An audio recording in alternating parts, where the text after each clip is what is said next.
கடலூர் மாவட்டத்தை தானே புயல் தாக்கி இன்றுடன் 4 ஆண்டுகள் நிறைவு பெறுகிறது. புயல் பாதிப்பிலிருந்து மக்கள் மீண்டு விட்டார்களா என்பது குறித்து இந்த செய்தி தொகுப்பில் பார்க்கலாம்.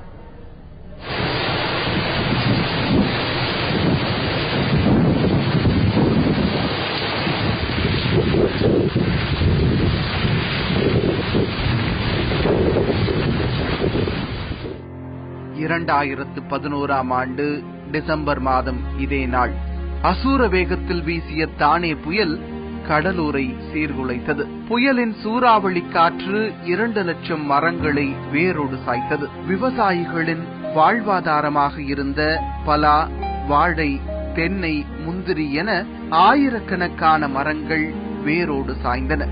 வீடுகள் இருந்த இடம் தெரியாமல் போனது. 50,000த்திற்கும் அதிகமான மின் கம்பங்கள் சேதமடைந்தன. தானே புயல் வரும்போது கடுமையான பாதிப்பு. ஒரு ஏக்கருக்கு 25,000 தரனாங்க, அப்புறம் 10,000 12,000 தரனாங்க. அது கொடுக்கவே இல்லை. கண்ணுகள்லாம் ஒரு ஏக்கருக்கு பாத்தீங்கன்னா 10 கண்ணு 5 கண்ணு 20 கண்ணு போட்டுது. சில விவசாயிகளை வெட்ட முடியாத வெறுவுக்கு ஜனங்க இழுத்து முட்டாங்க. ஒரு ஆளுக்கு 500 ரூபாய் கூலி கொடுத்து வெட்ட முடியல. ஒரு விவசாயி சரியான பாதிப்பு ஏற்பட்டது. ஒரு ஏக்கருக்கு ஒரு 12,000 25,000 கொடுத்தா கூட அந்த தானே புயலுக்கு பாதிச்சதை சரிப்படுத்த முடியாது. பயங்கரமான பாதிப்பு. அந்த தானே புயல இன்னும் மக்கள் மீண்டு வர முடியல. ஒரு வேலைக்கும் போக முடியல. அந்த முந்தைய நம்பிதான் நாங்க காலங்காலமா விவசாயம் பண்றோம். வேற எந்த ஒரு விவசாயமும் எங்களுக்கு கிடையாது. புயல் பாதிப்பிற்கு பிறகு 150 கோடி ஒதுக்கப்பட்டு பல்வேறு திட்டங்கள் அறிவிக்கப்பட்டன.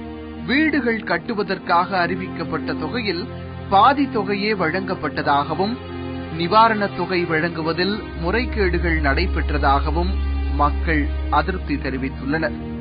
மெத்த வீட்டுக்கு 2,500, கூரை வீட்டுக்கு 5,000 சொல்லி சொன்னாங்க. சகட்டுக்கு கடலூர் மாவட்டம் பூரா 2,500 கொடுக்கக்கூடிய சூழ்நிலை இருந்தது. அதே மாதிரி மக்கள் எழுச்சிப்பட்டு போராட்டம் பண்ணும் போது அதுல ஆளுங்கட்சி கூட கோடிக்கணக்கான கொள்ளையடிச்ச சூழ்நிலை தான் ஏற்பட்டிருக்கு.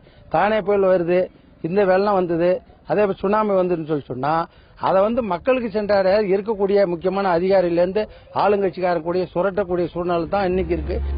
முந்திரி, தென்னை, பலா உள்ளிட்ட மரங்களை இழந்த விவசாயிகளுக்கு அறிவிக்கப்பட்ட இழப்பீட்டுத் தொகையும் முறையாக வழங்கப்படவில்லை என்று பலரும் குற்றம் சாட்டுகின்றனர்.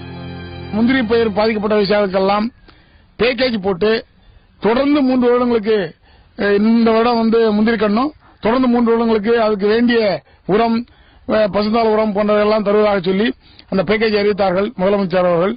ஆனால் அவங்களுக்கெல்லாம் முந்திரி கண்டு கொடுத்தோடு சரியா போச்சு. வேற ஒன்னும் தொடர்ந்து எந்த விதமான நடவடிக்கை அவங்களுக்கு முந்திரி விவசாயிகளுக்கு எடுக்கவே இல்லை. அதே போல தென்னை விவசாயிகளுக்கு, பாதிக்கப்பட்ட தென்னை விவசாயிகளுக்கு எல்லாம் பணம் தரேன்னு சொன்னாங்க. அதுலயும் ஒரு குறிப்பிட்ட சதவீதம் தான் அவங்களுக்கு பணம் வழங்கப்பட்டதே. 4 வருஷமா அவங்களும் கேட்டு பார்த்துட்டு அழுத்து போய் விவசாயம் எல்லாம் போயிட்டாங்க. தென்னை மரத்தை வெட்டி போட்டு போயிட்டாங்க. சுனாமி, தானே, அண்மையில் ஏற்பட்ட மழை வெள்ளம் என்று தொடர்ச்சியாக பாதிக்கப்பட்டு வரும் கடலூர் மாவட்டத்தை பேரிடர் மாவட்டமாக அறிவித்து முன்னெச்சரிக்கை பணிகளை மேற்கொண்டால்தான் மக்களின் பாதிப்பிற்கு நிரந்தர தீர்வு கிடைக்கும் என்பது சமூக ஆர்வலர்களின் கருத்தாக உள்ளது.